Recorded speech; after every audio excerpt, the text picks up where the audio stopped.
Yeah, Om Namah Shivaya. Good morning, good afternoon, good evening. So I'm talking from Đà Lạt, Vietnam, and now it's early morning. And in May, then we switch. I would be in America, and then the class will be at in the morning, early there, and depends on where you are. You have to shift. Okay. So a long time no see. Nice to see you. And today the topic is about the mind.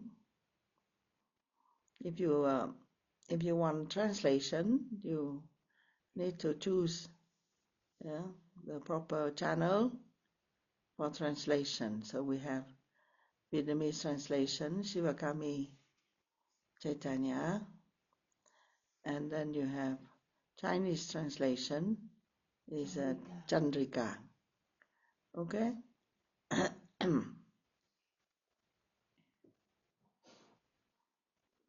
So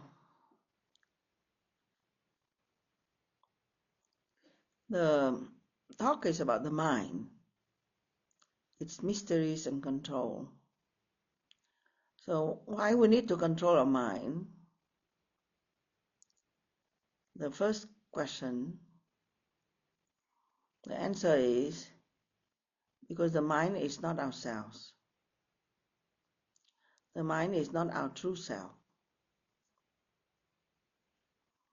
The mind is our instrument in this life. We perceive things in a certain way in this life to work out our karma. So all our pain and pleasure comes from the mind.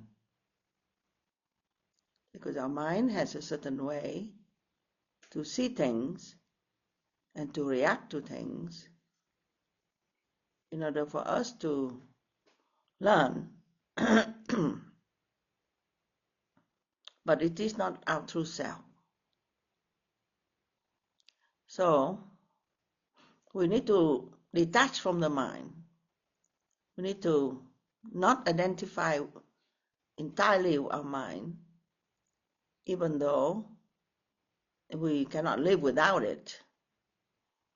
But we need to practice yoga in order for the mind to become more and more pure, more and more transparent, more and more calm, more and more sattvic. So then we be able to perceive the self. Yeah? We become more sattvic. When the mind is sattvic, means pure, calm, knowledgeable, then you'll be able to see, yourself. You'll be able to express wisdom, creativity, the beauty of yourself.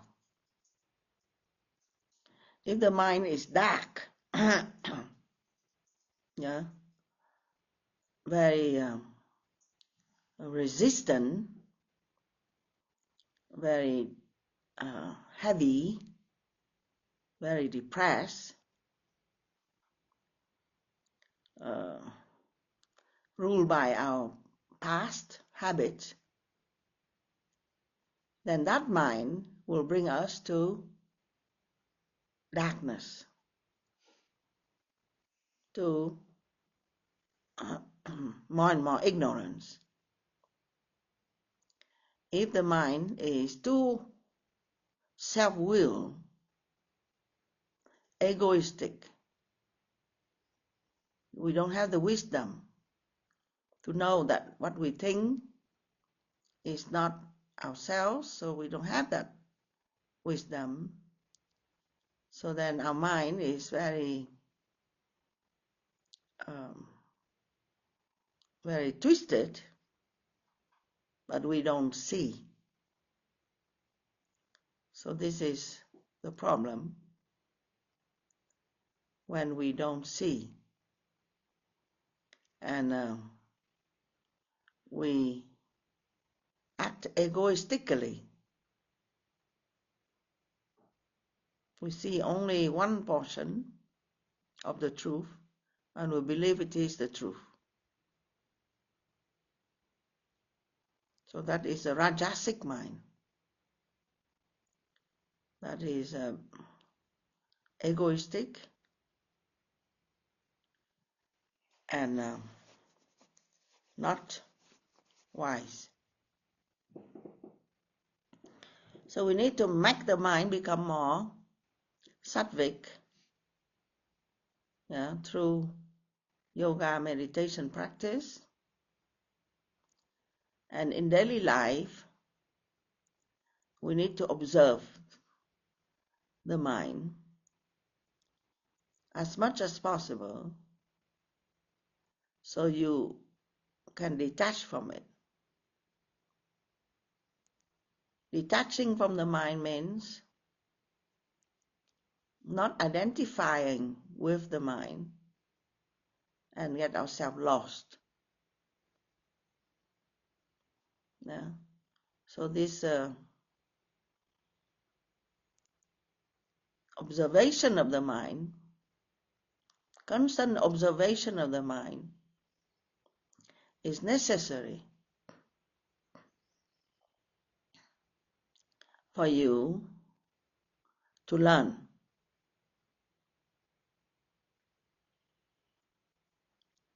So you have to detach from the mind, observe the mind, know that the mind is not you. You can do that only when you are well established in yourself. And there is an eternal witness within you that is observing the mind. And the more that you be able to be detached, the more that you be able to be the observer, then the more that you be able to control the mind.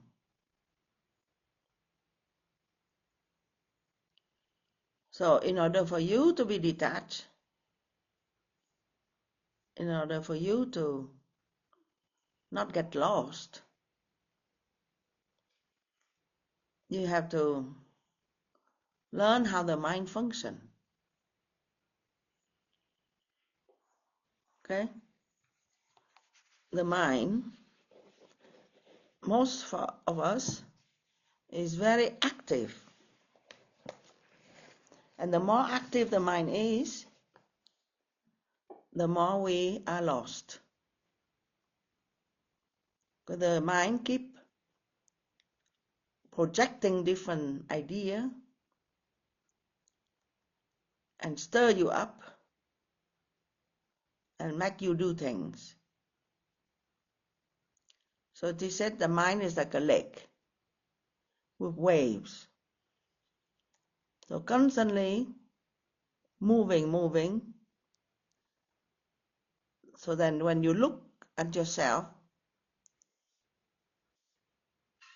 in the surface of the lake with waves, then you see a distorted picture of yourself.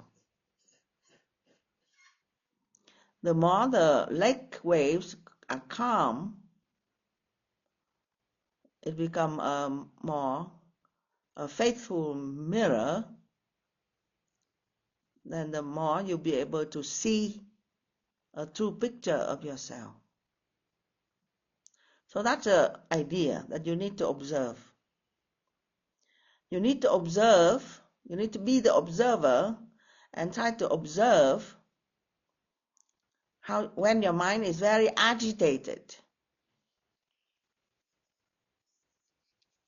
So there is a moon eclipse tonight or tomorrow morning, depending on where you are. And the mind is disturbed. Moon is the mind. Eclipse, that means the mind doesn't work. It's in darkness.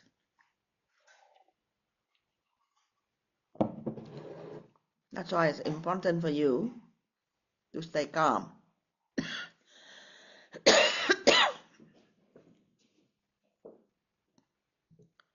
And to be the observer.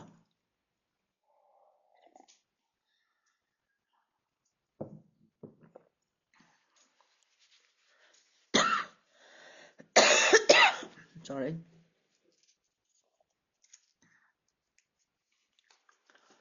I need hot water. Not hot. You can see it's not hot. Try.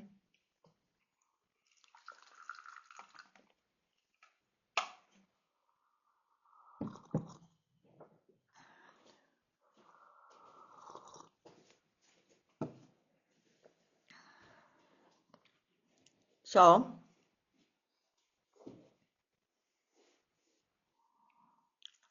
okay, so you need to observe the mind and not identify yourself with it. If you meditate long time, you'll be able to do that. There is a consciousness within you that is able to see the mind. If you don't meditate, then very often time you are just lost. What the mind says, you think that is me.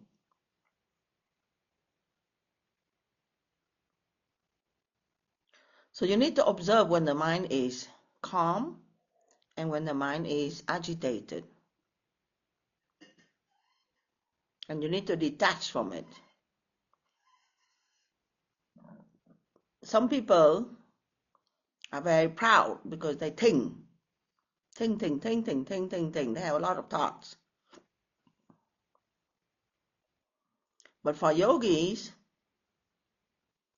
less thoughts, more peace. If you manage to have less thoughts and to be more content, not to be driven by desires, then the more peace and contentment you have. That's why one of the daily practice that you all can do,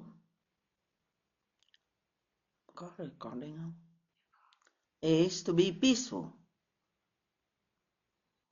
You have to be peaceful. Practice peacefulness. Practice calmness.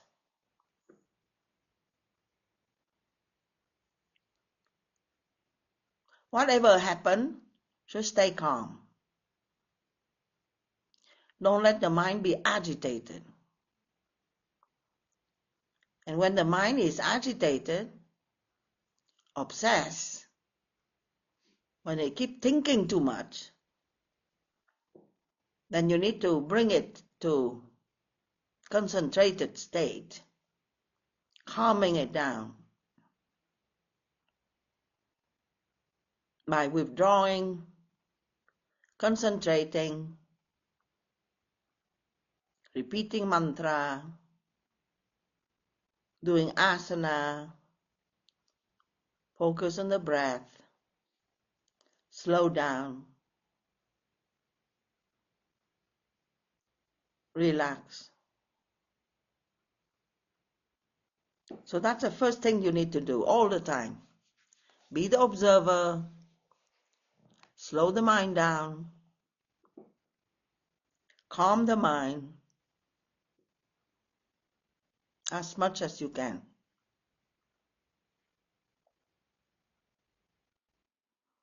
The mind is all the time restless. Yeah? If you are putting yourself in an environment that is very rajasic, very restless, then the mind will just jump. Then you lose the capacity of observation, of calmness. The mind can be like a drunken monkey. So that's why I try to choose places where you can stay calm. So the mind doesn't jump. The mind likes to jump. Its nature is to jump, to go one thought after the other. So you see your mind get very bored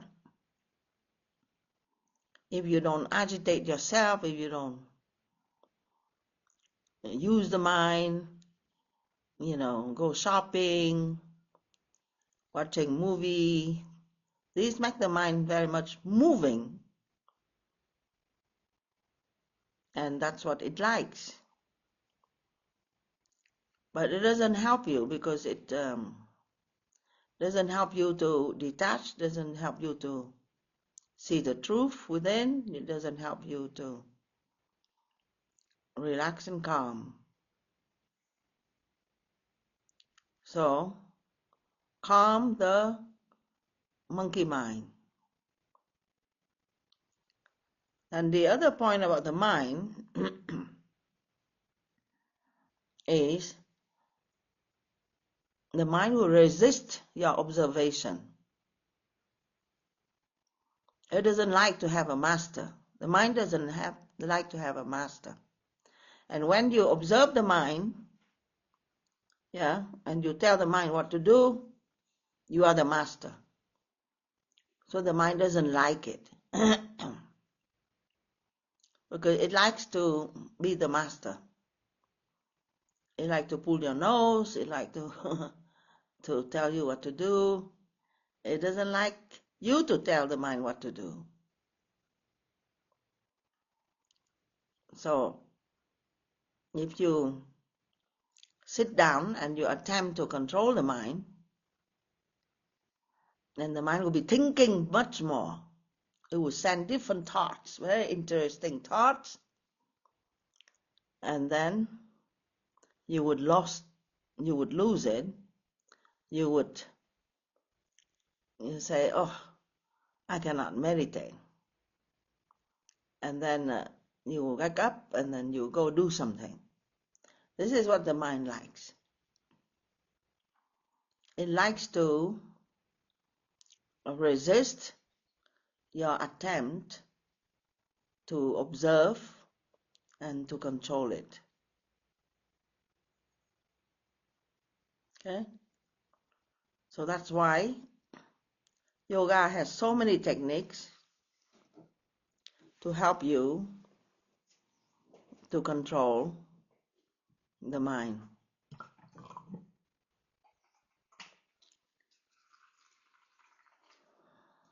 It is said it's like a horse that doesn't like to be tamed. It likes to be the boss. If you think of something and it doesn't like to, you get pulled in the story and it doesn't like to stop. And the more you allow the mind to be pulling this story, that story, and you not be able to resist and say no,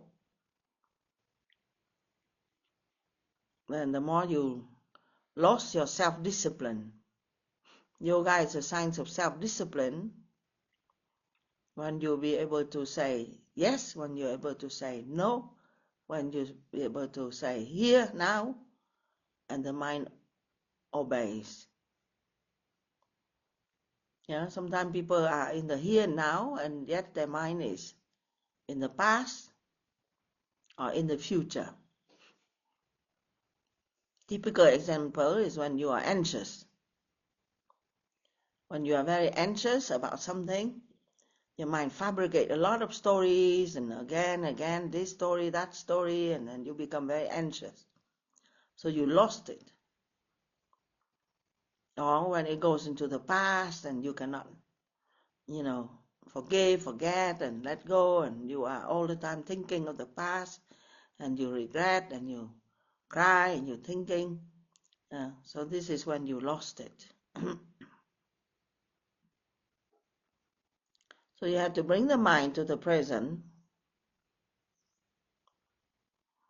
and you have to try to find a way how you can talk to your mind, so it listens to you.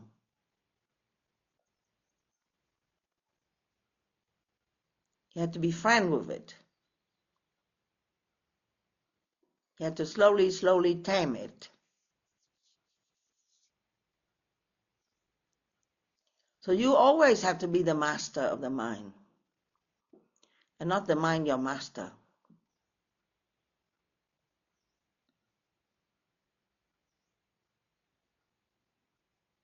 So that is a struggle that you need to win. You have to be gentle and let the mind,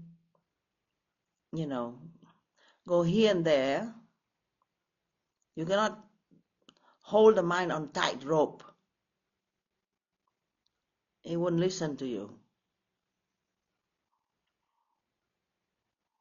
Yeah, so that's why Swami Sivananda method of meditation is little.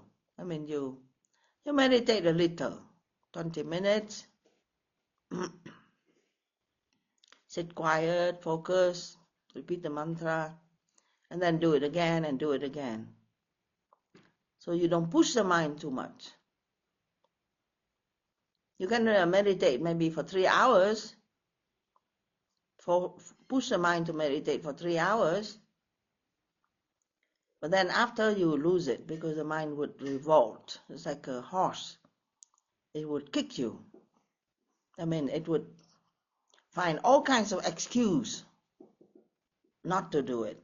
So then you lost it. Yeah. Let's say you want to do something good for yourself. You want to do asana, you want to do meditation, you want to visit the ashram, take a course.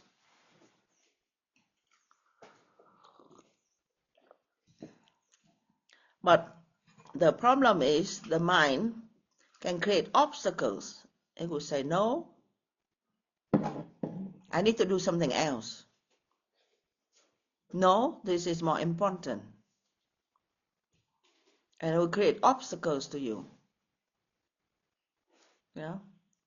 But if you train your mind to the point where it becomes your friend, then it would not resist. It will not talk back to you. Because you are master. You are all the time, on top. So then it would just, then you have more a peaceful existence because there will be no struggle. Not all the time the mind talk back to you and you have to struggle. But you become more harmonious with yourself. What you say is what you do, is what you think. Yeah? So ideally that's what it is. What you feel deep inside your soul, what you say, what you do, what you feel, all become harmonious. This is when you have some level of control of the mind. But if all the time you are struggling with the mind, you say something, the mind says something else, and then you are struggling, then you have to slow down. You have to use the yogic techniques to help the mind to slow down. Do asana, do asana, do asana, do pranayama, do pranayama, do pranayama, repetition of mantra, like this, all these techniques until it becomes calm. Then it will listen to you and you become more clear.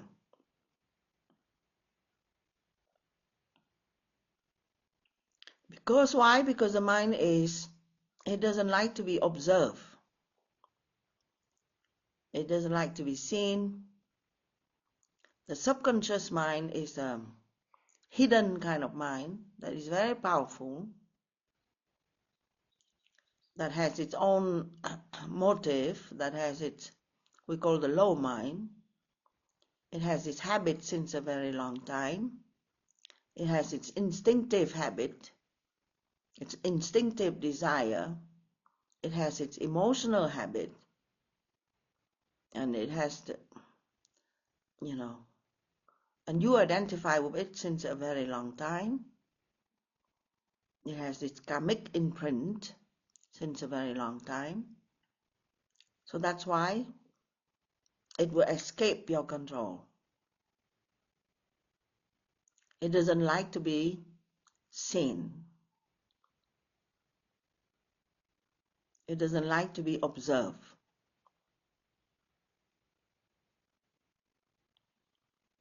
So sometimes it's compared to a shy lady.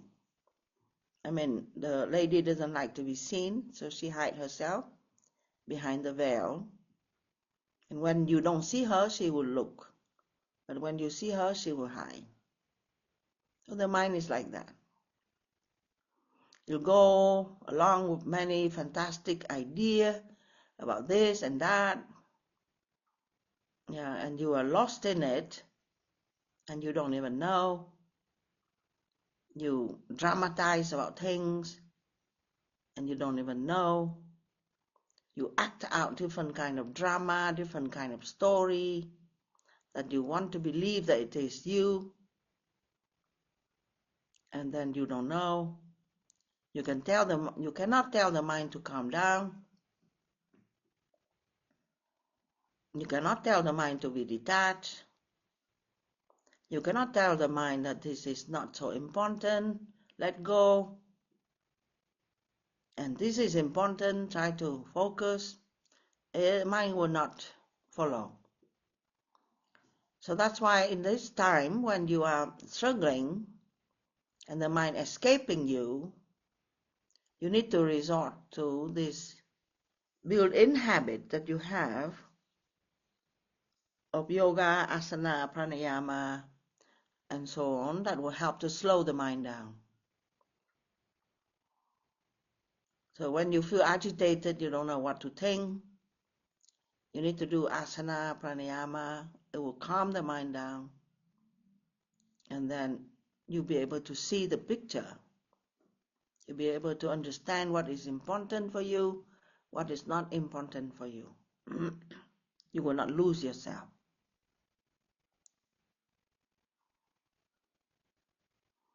So in the beginning, you cannot really trust the mind. That's why if you have a little glimpse of observation of the mind, and you know when the mind is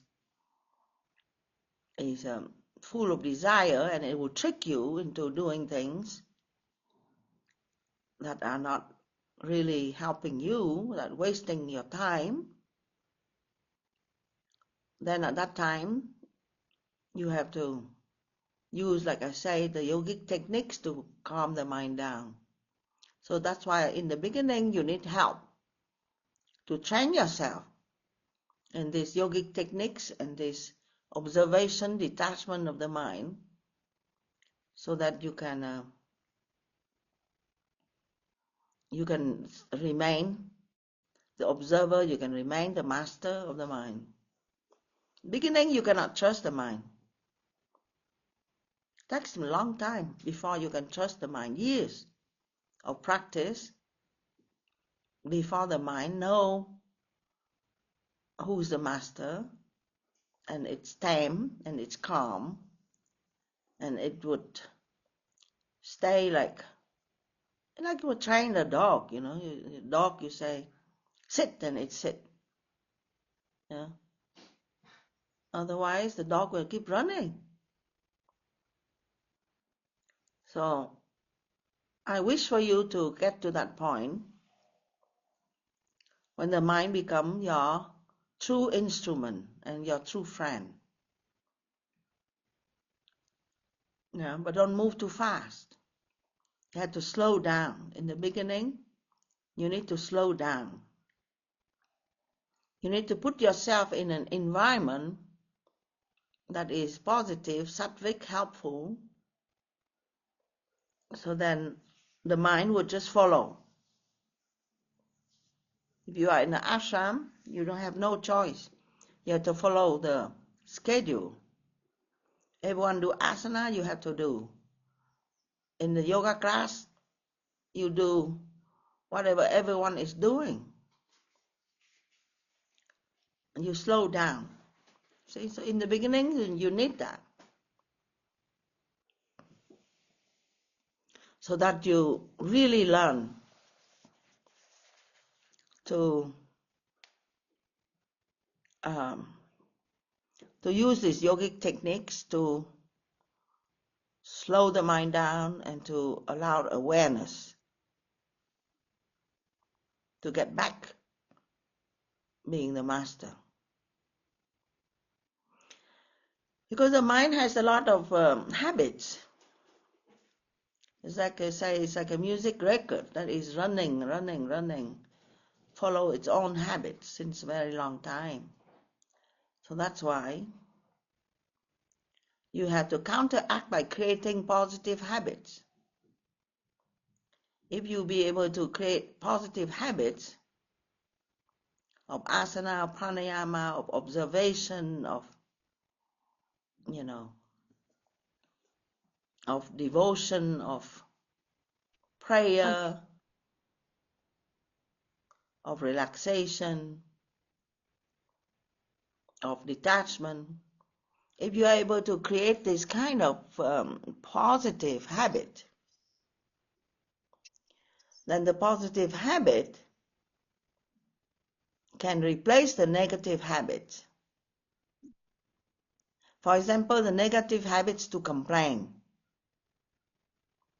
the negative habits to feel that you are a victim, the negative habits to be anxious, the negative habits to be fearful, to be suspicious, the negative habit to do whatever you like to do and don't listen to anybody. The negative habit to distract yourself. The moment that you feel, not well, then you distract yourself. Some people distract themselves in smoking and drinking and in sensual pursuit and whatever, in daydreaming, in self-sabotaging, that means talk down yourself. So these are all negative habits. So you need to train yourself. All this yoga teaching is nothing else. It's very simple. But you have to do it over and over and over again. You need to train yourself into positive habit of rest, relaxation, positive thinking, of self-affirmation, of recognizing yourself, not to push yourself down, not to be so proud of yourself, push yourself up, all kind of wrong thinking. So you need a lot of help in the beginning. Yeah. So it's good to be in company of people that also do the same practice so they don't indulge you in wrong habit. So we need to train ourselves with positive habits. I said already about slowing down the mind to allow awareness. So your life needs to be simple. Yeah. A Rajasic mind always have a lot of things to do. A lot of desire, a lot of plan, a lot of idea. They get bored when they calm down. But you need to keep your life simple so that you be simple and positive. So that you be able to recognize when the mind starts to become complicated with all kinds of ideas. Again, I repeat, less thoughts in the mind, more peace you have. Yoga Chitta Vritti Nirodha. That's the teaching of yoga. Calm the mind down, then you see yourself. And the way to calm the mind down is this, asanas. Asanas is a wonderful way. It slows down the body, the breath, the mind.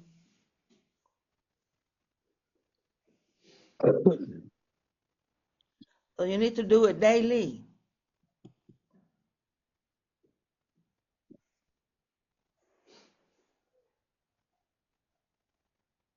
And then pranayama. There's nothing better than pranayama. To control directly the prana, and at that time, be able to control the mind. Mind and prana are related.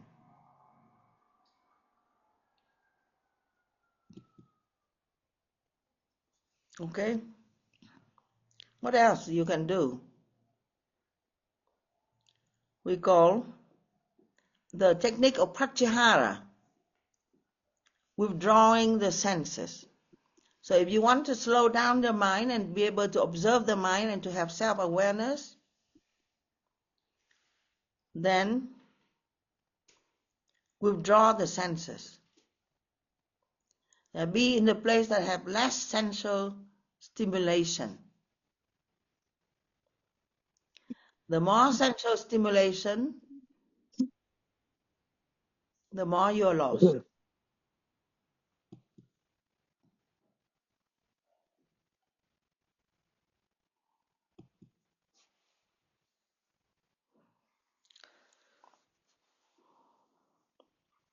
And the key, really, teaching of yoga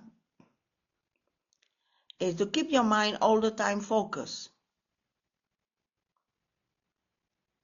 Don't allow your mind to be free, to wander around, to imagine all kinds of things, to dramatize about things, to go back to the past, to project the future.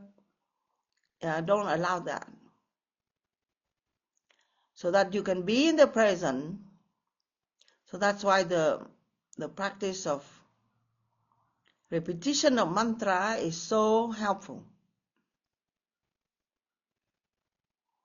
Because when you repeat mantra, your mind has to be focused on a positive thought. A mantra is a very positive thought. So when you repeat the mantra, then your mind cannot do everything else. So when the positive thought, it will lift your mind up. Because every thought has certain vibration. The mantra has very pure and high vibration. So when you repeat the mantra, then your mind is lifted up and it keeps focused, and then you will not be able to take in all kinds of thoughts and emotions and distractions. You can be in the here and now. So these are very, very powerful technique if you can do it. Okay, so I said repeat, slow the mind down to help awareness. Focus the attention on something that is positive, like a mantra, so the mind will not pick up other thoughts. And then it change vibration and go higher up. The more the mind change vibration and go higher up, it will be helping you to achieve your goal in life.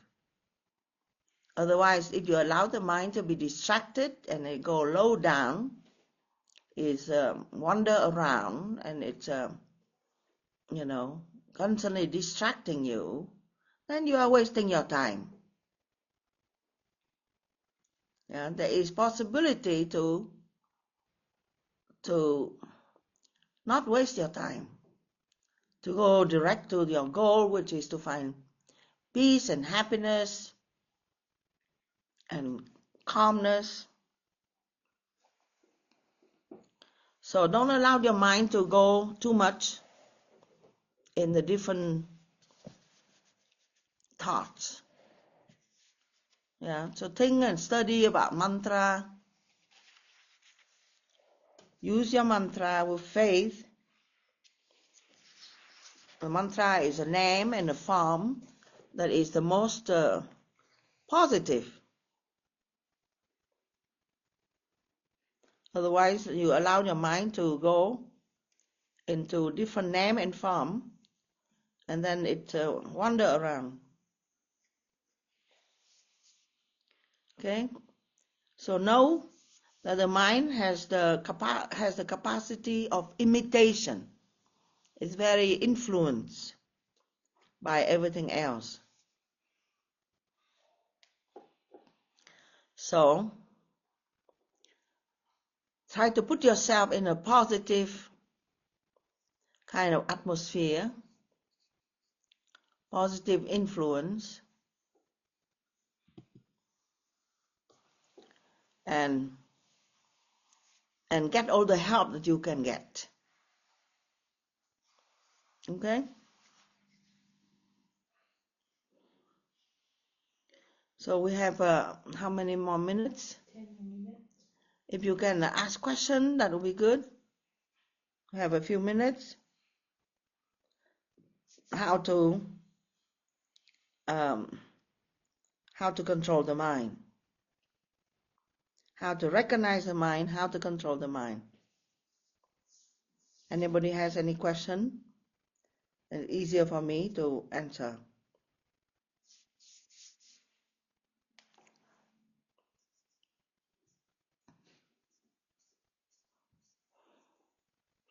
So the first thing is you have to be convinced that the mind is not you.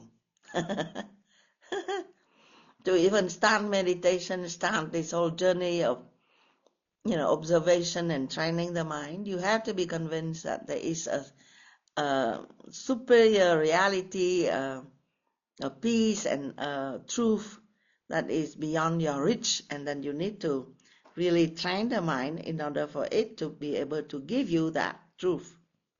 Yeah, so you have to you have to be a seeker. You have to be the one that know that you don't know. So somebody asked a question. Here. Con thường gặp khó khăn khi các con gái của con ganh tị với nhau. Con xin nhờ Swami giúp con. So one person is saying she has a problem with her daughters. It's a relationship problem. Yeah, her daughters are fighting with each other, and it involves her, and she become also upset. So these are relationship problem because you are your mind, when it is attached to some other people's mind, then it is influenced by other people's mind. So your daughters fighting with each other, being jealous with each other, and so on, and your mind is attached to their mind, so then you also become upset. You know not to be. You know that they are in the wrong when they fight with each other, but then you also get disturbed. So you have to learn detachment more. So you know that's their mind that is in trouble, yeah, because they don't know themselves. So they compete with each other, they're jealous with each other. But you know that as a mother, you have to be a little bit like a guru, like a teacher. You have to explain to them that they have the intrinsic value within them, that they don't need to, project the idea that the sister or brother are superior than them or inferior than them. So they don't know, they are young, so their mind is believing in whatever they feel to be the truth, so then they are struggling, they're in conflict with each other. But you have to remind them that they are the beautiful inner self, and they need to detach. So this thing, the best thing for you to do, ask them to practice yoga, so that they, or remind them to practice yoga or practice relaxation, so that they calm down. If they don't do yoga, relaxation, you can try to bring them to nature, to somewhere that they are very calm, and then they can become calm down and they see themselves. When they see themselves, then they would not have the tendency to be in conflict with other people or be jealous with other people. So the best thing is you can tell them to meditate and do yoga. Then they prevent the conflict within themselves. But if not, you can try to bring them to nature, breathing, walking in nature, and try to yourself not to be involved in this drama or people around you created, because they don't have the enlightenment, and they create the drama. But you also, you get pulled, you're attached, so you get pulled into it. So you lose also you become also desperate. You have to remain yourself, to be wise and to be enlightened and to be the teacher, and then you have to help people. If you yourself get pulled in it and get also confused, you cannot help anybody. Next question is, con vẫn ngồi thiền và niệm mantra, nhưng những ý nghĩ nó vẫn chồng lên trên lời niệm thầm ạ. Yeah, because it takes the idea is, she said, I repeat mantra, but also they have a lot of thoughts. And, you have to continue practicing. How long you practice repetition of mantra? Yeah, not 15 minutes, not 1 year. No, you have to keep doing it all the time until the mind becomes so comfortable in the mantra that it doesn't want any other vibration, other thoughts. It trusts the mantra. It becomes so clean with the mantra. Okay, so you have to keep practicing, more focused every day, every day, every day. The mind is huge. The mind is fast. The mind is huge. It's like you have no awareness how huge the mind is. That's why you are not so serious in working with it and using different methods to try to train it. Okay, so everyone need to be more and more aware how serious it is. Yeah, but because you are not aware that all your suffering in this life come from that not be able to see and observe and the mind, and to rest in your own true nature. You are not yet understanding that. That's why you are not putting so much energy into dealing with the mind. The next question, what is a simple life? Yeah, simple life.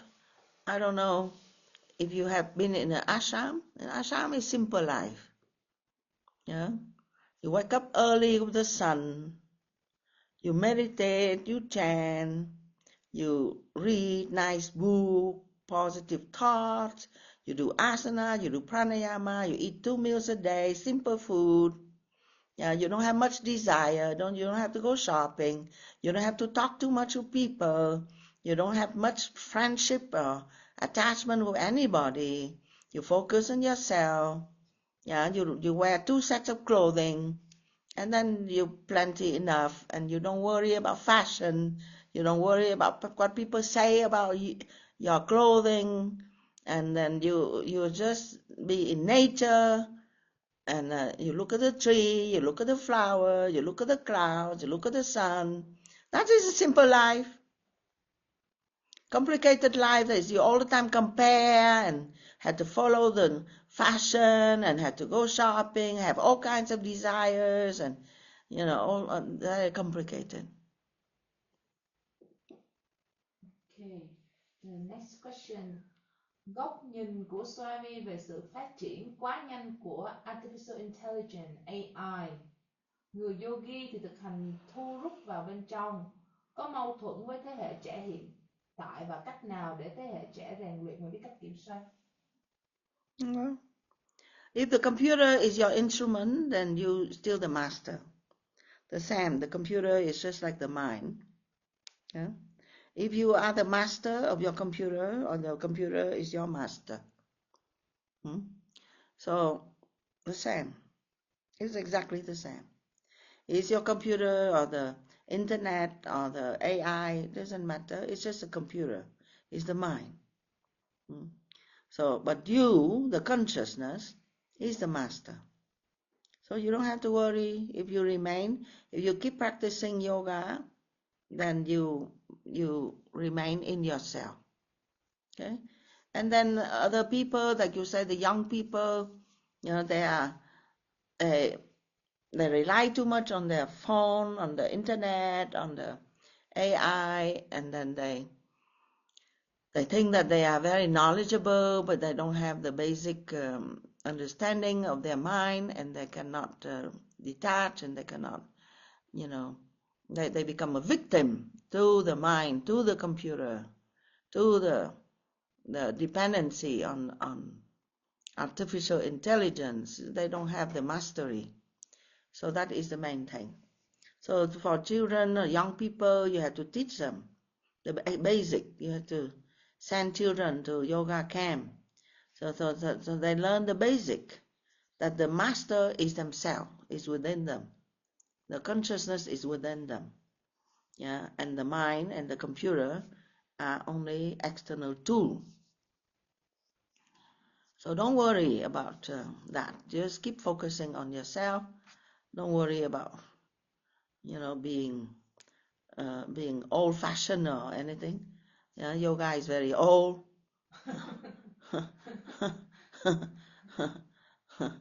Okay, so. Next question from Antonio Das. He said, Hariom dear Swamiji. Oh, Antonio Das here. Yeah. How to strengthen faith? Faith. Faith. There are three kinds of faith. Faith in yourself. Faith in the teacher and the teaching, so that you can keep practicing. Yeah, faith in God. So you have to strengthen, and you have to practice. If you want to strengthen yourself, then you have to, have self-confidence, strengthen, listening to your inner self. If you want to strengthen your connection with teacher, then you have to, think of teacher, read books of teacher, think about it, then it will build up your faith. And then if you trying to strengthen the teaching, then you have to keep practicing. You practice what is being taught, and then it changes your mind, and it helps you to feel positive. Then at that time, you strengthen your faith with the teaching. Okay? Practice is the answer. The last two questions. Ông Swamiji, làm sao để luôn kết nối, cảm hứng và duy trì sự kỷ luật? How to constantly connect to your inspiration and maintain your self-discipline. The best thing is satsanga. If you cannot maintain self-discipline, then you have to go where somebody maintains self-discipline for you. If you lose your inspiration, you hang out with people that have great inspiration, and you can get inspiration from them. Okay, if on your own you struggle, yeah, and you practice, and then you get over your weakness and your habit, and then you become calm, and then you become clear, then it's fine and good. But if you feel that you are desperate and you are completely lost it, then go and get help. It's like when you don't feel well, you go to a doctor, you go to a hospital, you go get to a therapist, you go get a teacher, get somebody to help you. Reach out. Yeah. But if you struggle with yourself and you don't know that you are struggling, and you go down, down, down, down, and you don't get help, you don't speak up, you feel who knows, why you feel that you don't want to reach out for help, then it's not good. Then you struggle alone. But know that there are forces and teachers and then places that you can be helped. Okay. The last question. Khi con có một mong muốn xuất hiện, làm sao con biết đó là một mong muốn thiết thực cho bản thân?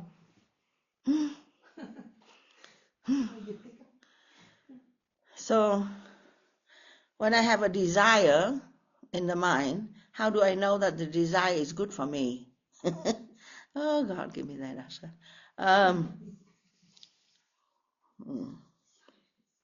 All kinds of desires are not good. Okay. If you lead a simple life, then the desire to eat because you are hungry, fine and good. The desire to drink because you want to drink, need to drink water, and fine and good. Desire to sleep, then fine and good. The basic desire for health, okay, is good for you. To improve your health is good for you. Now, to improve your mental health and your peace of mind, yeah, then I just talked to you about 1 hour what to do, what is important thing or not. So please think about this and apply. And then your spiritual desire, your spiritual inspiration, yeah, try to follow it. Okay? So what desire in going into your mind? All the things that you do to improve your physical health is good. All the things that help to calm your mind down is good. All the things that help you to be more self-aware is good. Everything else is distraction. That's it. Thank you. Okay, thank you very much, everybody. And we just say the prayer now for your own health and peace of mind. Om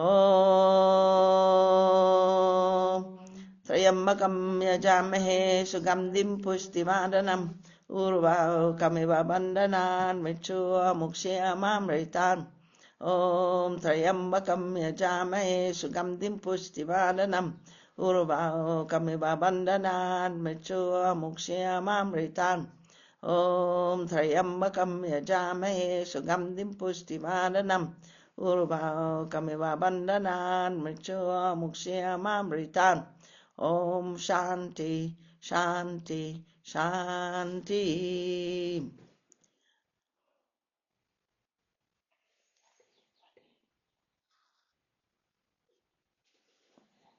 Om Bolo Satguru Sri Sivananda Maharaj Ki Jai. Om Bolo Sri Vishnu Devananda Maharaj Ki Jai. So before we do Arati, I want to tell you or remind you, I don't know if you know, that we have those who have taken TTC or ATTC, those who are already been trained in the basic knowledge of yoga. Then I'm going to have a new course, first time teaching. It's just 7 days, 1 day to arrive, 1 day to go. It's 5 days full and then half day. So in April, April the 11th, we'll be starting a course on how to teach people to meditate. It's not just only teaching the technique, but the whole thing that around this whole consciousness area, the whole yoga life area, the whole awareness question. So it's not easy to help people to meditate. So there is a lot of things that is involved. If you are a yoga teacher, so that will be a very good thing if you wanted to do. So you need to contact the ashram and find out more information. Okay, Hari Om Tat Sat. Now kindly stand up, please, for your arati. Please stand up.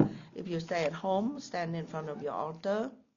Otherwise, I'm going to turn the computer here so you can see the altar here.